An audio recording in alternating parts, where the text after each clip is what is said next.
Hello, I'm Hickey from interest.co.nz and welcome to another in our series of the summer charts of 2009. In this series I pick out a chart which tells us something about the New Zealand economy and the choices facing policymakers in the years ahead. This chart shows the gap between New Zealand and Australian wages, or at least real GDP per capita, and what's happening with migration outflow from New Zealand to Australia.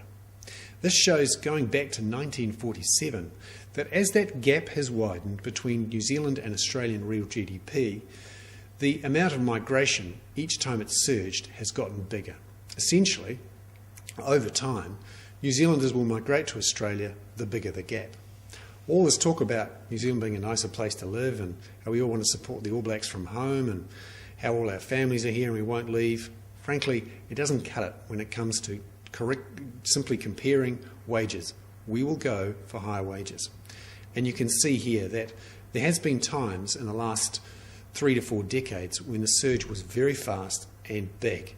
And every time the gap widens and we have a disparity between the New Zealand and the Australian economies, the migration surge happens all over again.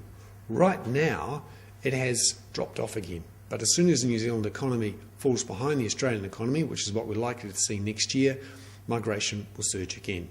We need to close that gap with Australia if we're to stop not just our best and brightest, but many tradespeople from leaving to go and live in Australia. I'm Hickey, and actually, as you watch this video, I'll be in Australia with my 2 brothers who live there with their kids, trying to convince them to come back to New Zealand. I'm Hickey. That was another one in our series of the summer charts of 2009.